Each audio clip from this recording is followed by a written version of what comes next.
warahmatullahi wabarakatuh. Perkenalkan, nama saya Maharani dengan NIM PO71390250166 dari kelas 1D, program studi D3 Farmasi Poltekkes Kemenkes Jambi.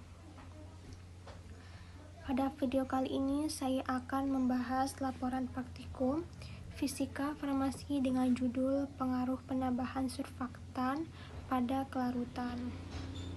Praktikum ini bertujuan untuk mengetahui pengaruh penambahan surfaktan Twin 80 pada berbagai konsentrasi terhadap kelarutan asam benzoat dalam air, sekaligus memperkirakan titik critical micelle concentration atau CMC berdasarkan peningkatan kelarutan yang terjadi.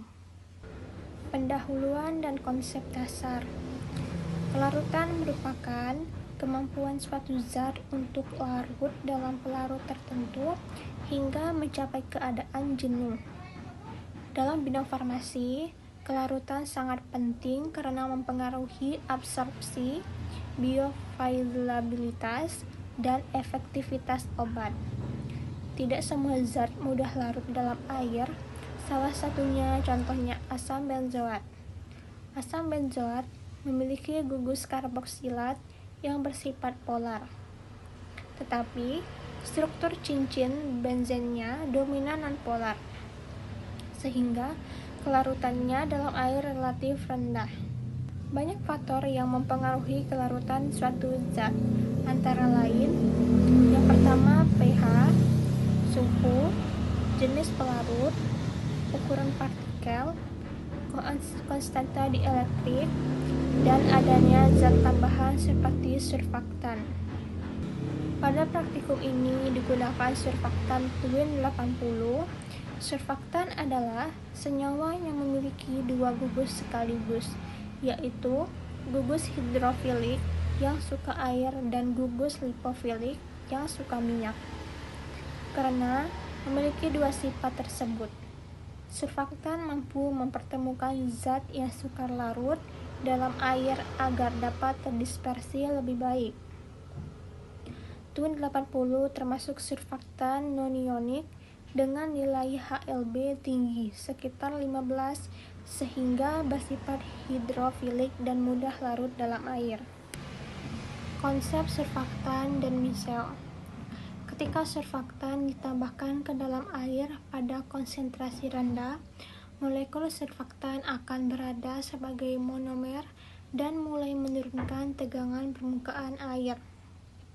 Namun, ketika konsentrasi surfaktan mencapai titik tertentu, molekul-molekul surfaktan akan berkumpul membentuk struktur yang disebut micelle. Ini disebut critical micelle concentration atau CMC.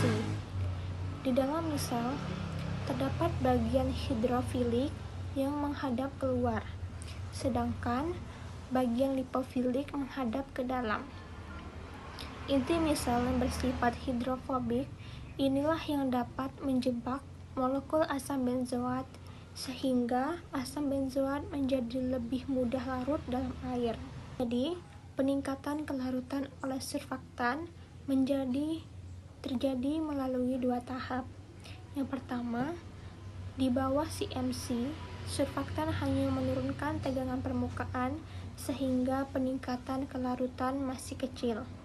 Yang kedua, di atas CMC, terjadi pembentukan micelle dan proses solubilitas sehingga kelarutan menjadi drastis. Pembekuan NaOH. Sebelum digunakan untuk filtrasi, larutan NaOH harus dibakukan terlebih dahulu menggunakan asam oksalat sebagai standar primer. Hal ini dilakukan karena NaOH bersifat higroskopis dan mudah menyerap karbon dioksida dari udara sehingga konsentrasinya dapat berubah. Pada data Maharani, volume asam oksalat sebanyak 10 ml, normalitas asam oksalat 0,1 N, volume NaOH 7,2 ml. Nilai ini menunjukkan bahwa normalitas aktual NaOH sedikit lebih tinggi dibanding teori, yaitu 0,1 N. Perbedaan ini dapat terjadi akibat yang pertama, kesalahan pengenceran, yang kedua, pembacaan duret, yang ketiga, sifat NaOH yang mudah menyerap dalam air. Asam benzoat tanpa surfaktan atau blanko. Pada percobaan blanko, asam benzoat dilarutkan dalam aqueous tanpa penambahan Twin 80. Tujuan blanko adalah mengetahui kelarutan alami asam benzoat dalam air. Pada Maharani diperoleh volume NaOH 2,2 mili, normalitas NaOH 0,1389 N. Artinya dari 250 gram asam benzoat hanya sekitar 37 mg yang berhasil larut dalam air. Hal ini membuktikan bahwa asam benzoat memang sukar larut dalam air karena memiliki sifat molekulnya dominan dan polar. Pengaruh penambahan Twin 80. Tahap utama praktikum adalah penambahan Twin 80 dengan berbagai konsentrasi mulai dari 0,75%, 1,5%, 2,5%, 3,5%, 4,5%, dan 5,5%, hingga 6,5%. Hasil praktikum menunjukkan pola yang sangat jelas. Semakin tinggi konsentrasi Twin 80, maka semakin besar kelarutan asam benzoat. Pada data Maharani digunakan Twin 80 konsentrasi 3,5%. Diperoleh volume NaOH 4,1 mili, massa asam benzoat terlarut 69,55 mg. Jika dibandingkan blanko sebesar 37,29 mg, maka terjadi peningkatan hampir 2 kali lipat. Hal ini menunjukkan bahwa Twin 80 berhasil meningkatkan kelarutan asam benzoat. Secara teoritis, peningkatan ini terjadi karena Twin 80 dapat menurunkan tegangan permukaan air. Twin 80 mampu membantu pembasahan partikel asam benzoat.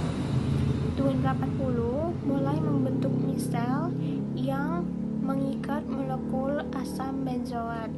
Pada konsentrasi rendah, peningkatan kelarutan masih bertahap, tetapi mulai konsentrasi 4,5% terjadi lonjakan yang sangat besar, dari sekitar 69 mg menjadi lebih dari 130 mg. Ini menunjukkan bahwa pada rentang tersebut sistem mulai memasuki daerah CMC. Dari tabel tersebut terlihat bahwa kenaikan awal masih relatif kecil, tetapi setelah konsentrasi 4,5% terjadi peningkatan drastis. Fenomena ini sesuai teori pembentukan misel. Pada konsentrasi rendah, surfaktan hanya berada sebagai monomer, sedangkan pada konsentrasi lebih tinggi terbentuknya banyak misel, sehingga kapasitas melarutkan asam benzoat meningkat tajam. Menariknya, setelah 5,5% hingga 6,5%, kenaikan mulai melandai.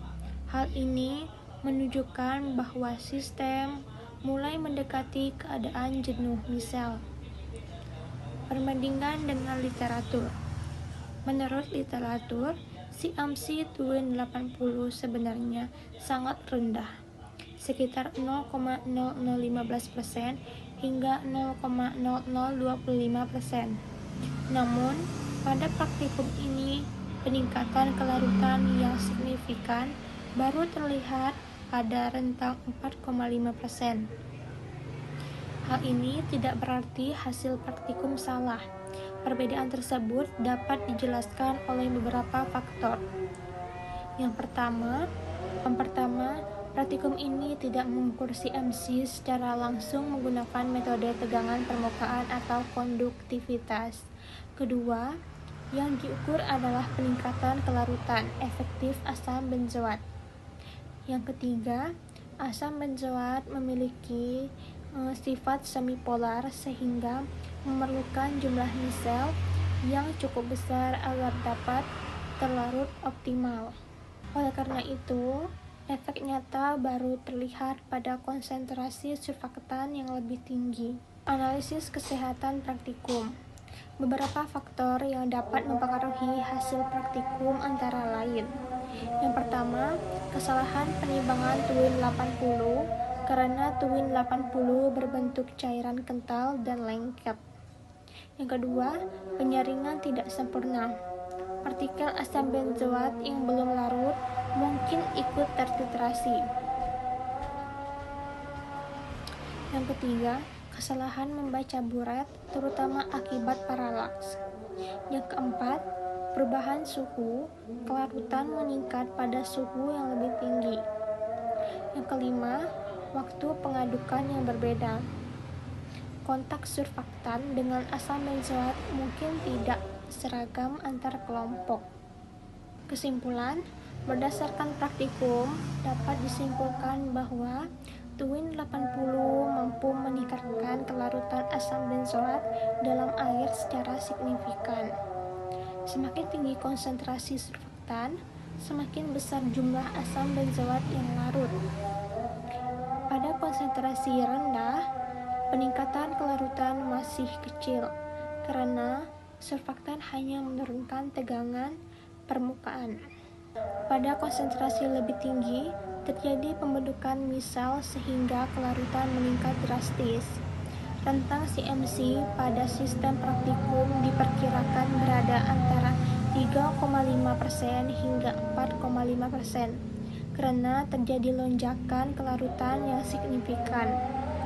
Hasil praktikum mendukung teori solubilitas misal dan menunjukkan pentingnya surfaktan dalam formulasi farmasi untuk meningkatkan kelarutan zat yang sifat larut. Demikian pembahasan laporan praktikum mengenai pengaruh penambahan surfaktan terhadap kelarutan asam benzoat. Terima kasih atas perhatian teman-teman semua. Wassalamualaikum warahmatullahi wabarakatuh.